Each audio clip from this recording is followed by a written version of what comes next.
అందరికీ నమస్కారం. ఇవాళ ఈ వైఎస్ఆర్సీపీ గవర్నమెంట్ వాళ్ళు ఒక ప్రెస్ మీట్ పెడితే నేను కూడా షాక్ తిన్నా. నాకు మన ప్రెస్ మిత్రులు వీడియో పంపించడం జరిగింది.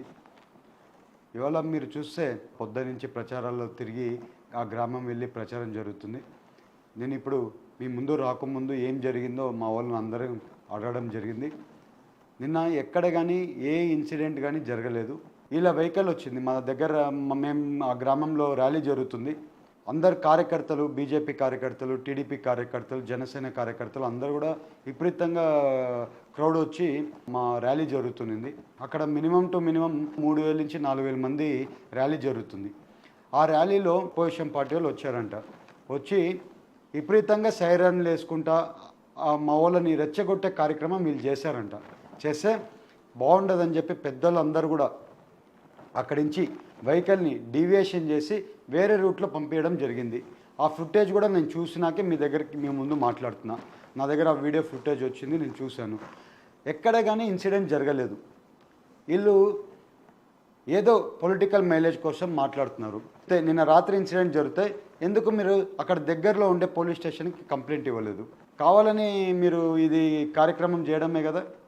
మీరు మాట్లాడే మాటలలో కూడా అర్థం చేసుకోండి. మీరేందండి మమ్మల్ని ఇంట్లో నుంచి రానికపోవడం? మేమనుకుంటే ఇంకా అసలు ఇంట్లో నుంచి నువ్వు బయటికి కాదు, నువ్వు ఇంట్లో కూడా పడుకోలేవు.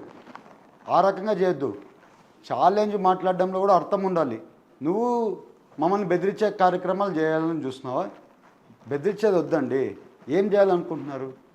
ఏంటిది పద్ధతి ఉందా ఏమన్నా? అక్కడ ఏం ఇన్సిడెంటే జరగకపోతే పోలీసుల్ని అట్లయితే ఇన్వెస్టిగేషన్ చేసి ఇమీడియట్గా ప్రెస్ రిలీజ్ ఇవ్వమని చెప్పండి. పోలీసు వాళ్ళది ఏం జరిగిందో ఇన్వెస్టిగేషన్ చేయమని చెప్పండి పోలీసుల్ని. అస్సలు ఏమీ జరగలేదు. మీరు దాన్ని ఒక ఇన్సిడెంట్ లాగా క్రియేట్ చేయాలనుకుంటున్నారా? ఏంటండి ఏంది ఇది? పొలిటికల్ అడ్వాంటేజ్ కోసమా? పొలిటికల్ అడ్వాంటేజ్ కోసమా? నీ వల్ల అవ్వట్లేదా? అవ్వట్లేదంటే చెప్పేసేయి. నీ వల్ల అవ్వట్లేదు, ఇది పొలిటికల్ నువ్వు చేయలేకపోతున్నావు అని చెప్పేసేయి. ఒక్కసారి ఆలోచించండి. మంచి పనులు చేద్దాం. ఇదంతా ఈ రకంగా కార్యక్రమం మాకు చేయడం రాదు. చేయాలనుకుంటే నువ్వు రెడీ అంటే నేను రెడీ. దాంట్లో తగ్గేది ఉండదు. అర్థం చేసుకో. ఇంకోటి మాటల్లో మేము సిస్టమేటిక్గా మా ర్యాలీ పర్మిషన్ తీసుకొని మేము ర్యాలీ నడుపుకుంటున్నామండి. అక్కడ ప్రతి పక్క ఎక్కడికి పోయినా కూడా బ్రహ్మరథం పడుతున్నారు. మీరు అక్కడ పాస్ అవుతున్నప్పుడు దూరంలో ర్యాలీ జరుగుతుంటే ఎందుకు వచ్చి సైరన్లు చేసి రెచ్చగొట్టే కార్యక్రమం మీరు ఎందుకు చేయాల్సింది వస్తుంది? మీరు ఎందుకు చేశారు? మీరు ఒక ప్లాన్డ్గా వెళ్ళండి. అక్కడ ర్యాలీ జరుగుతుందా లేదా మీ వాళ్ళు ప్లాన్డ్గా చెక్ చేసుకోమనండి. అక్కడ పొలాని వాళ్ళు ర్యాలీ జరుగుతుంది, ఇప్పుడు మేము ఉన్నాము, మీ ర్యాలీ దగ్గరికి ఎప్పుడన్నా మేము అడ్డం వచ్చామా? ఎక్కడైనా వచ్చామా?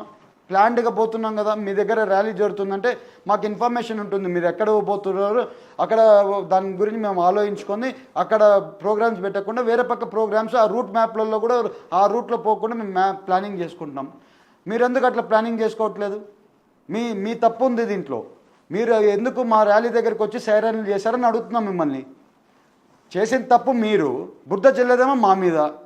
మేము ఫస్ట్ రోజు నుంచి చూస్తున్నాను నిన్ను. ప్రతిరోజు ఏదో బురద చల్లుతావు, ఏదో మాట్లాడతావు, ఏదో చెప్తావు. నువ్వు ఏంటి? నువ్వు కన్ఫ్యూజన్లో ఉన్నావా? నువ్వు ఏమన్నా కన్ఫ్యూజన్లో ఉన్నావు నువ్వు. ఎవరో ఏదో చెప్పేస్తారు, వచ్చేస్తావు నువ్వు ఇంకా టీవీల మీదకి, మీడియా మీదకి. ఏందా జోకా ఇదేమన్నా? మీ జగన్మోహన్ రెడ్డిని నువ్వు ఏదో ఫాలో అవుతావు అంట. మీ జగన్మోహన్ రెడ్డియే కోడికత్తి, మీ జగన్మోహన్ రెడ్డి గొడ్డేలి, వాళ్ళు చిన్న నాయనని చంపారు. అది అయిపోయినాక మీ జగనే ఒక రాయి వేశాడు, ఇవాళ గుర్తు కూడా లేదు. రాయి తోలినట్టు ఎక్కడ గాయం కనబడుతుందండి తెల్ల మీద ఎక్కడన్నా? ఇవాళ ఏమో స్టిక్కర్ ఆపేసినావు. మళ్ళీ మీ సార్ని అడిగి చూడు. మీ సార్ని ఫాలో అవుతున్నావు అంట. మీ సార్ని ఫాలో అయితేనే ఇన్ని అరాచకాలు చేశారు ఇన్ని రోజులు. ఈ అరాచకాలు చేసే ఇవాళ మీ పార్టీ ఏందో జనాలకు తెలిసిపోయింది. ఎక్కడ పడితే అక్కడ దాడులు చేశారు ఈ 5 ఏళ్లలో. ఒక ఎస్సీ ఎస్టీ వాళ్ళని చంపితే డోర్ డెలివరీ చేశారు మీరు అర్థం చేసుకోవాలి. మీ ఎమ్మెల్సీగా డోర్ డెలివరీ చేశారు. మాకు ఆ రకంగా కార్యక్రమాలు ఇవన్నీ ఈ రకంగా ఇది చేయడం రాదు మాకు. మేము ఎంతో కష్టపడి ఈ పొజిషన్కి వచ్చామండి. మమ్మల్ని ఏదో బురద చల్లే కార్యక్రమం చేయాలనుకుంటున్నారు మీరు. అది జరగదు. ఎందుకంటే ఏలూరు ప్రజలకి నేను ఎలాంటి వాడినో తెలుసు. ఏలూరు ప్రజలకి మీరు చెప్పాల్సిన అవసరం లేదు. వాళ్ళకి ఇలాంటి కార్యక్రమాలు మేము చేయలేదండి. అక్కడ మీరు వచ్చారు, కారు డైవర్షన్ వెళ్ళిపోయింది. దీన్ని దీన్ని మీరు కావాలని ఇష్యూ చేయాలనుకుంటున్నారా? ఏంటండి ఇది? ఏమన్నా అర్థం ఉందా? పోటాపోటీగా నువ్వు ప్రచారం చేయి, నేను ప్రచారం చేద్దాం పోటాపోటీగా, నో ప్రాబ్లం. రిజల్ట్ అనేది దేవుడు డిసైడ్ చేస్తాడు. అది మనం మంచి పనులు చేస్తుంటే దేవుడు డిసైడ్ చేస్తాడు, జనాలు డిసైడ్ చేస్తారు. దేవుడు ఉన్నాడు పైన. నువ్వెవరు ఈ రకంగా ఆరోపణలు చేసేది? నువ్వేంది నన్ను ఆపేది? మా వాళ్ళకే నువ్వు ఛాలెంజ్ ఇస్తున్నావు. అసలు వద్దు. నువ్వు ఛాలెంజెస్ ఇస్తే మా ముందు నిలబడాలంటే కష్టం బై. నువ్వు అర్థం చేసుకో. అర్థం చేసుకో బ్రదర్, కొంచెం అర్థం చేసుకోవాలి. నువ్వు అంత ఈజీగా నువ్వు చెప్పిన దక్షం మేము ఏదో షేకం అయిపోతాం అనుకుంటున్నారేమో. అట్లా ఉండదు. ఏదైనా కానీ ఒక డిసిప్లైన్డ్గా పని చేద్దాం. సక్సెస్ఫుల్గా నువ్వేం చేస్తావు చెప్పు, నేనేం చేస్తాను చెప్తున్నాం. ప్రచారం చేసుకో, సక్సెస్ఫుల్గా వెళ్ళు, ప్లాన్డ్గా ఉండు, ప్లాన్డ్గా పని చేయి. ఫస్ట్ ప్లాన్డ్గా పని చేయి, నేర్చుకొని ప్లాన్డ్గా వెళ్ళండి అని చెప్తూ ప్రతి ఒక్కరూ ప్రజలు ఆలోచించండి. ప్రజలందరూ ఆలోచించండి. వీళ్ళకి ఈ పనులు చేయాల్సింది ఏం అవసరం వస్తుందంటే, మీకు కూడా తెలుసు ఎందుకు ఈ పనులు చేస్తున్నారో వీళ్ళు. మాకు ఆ పనులు చేయాల్సిన అవసరం లేదు.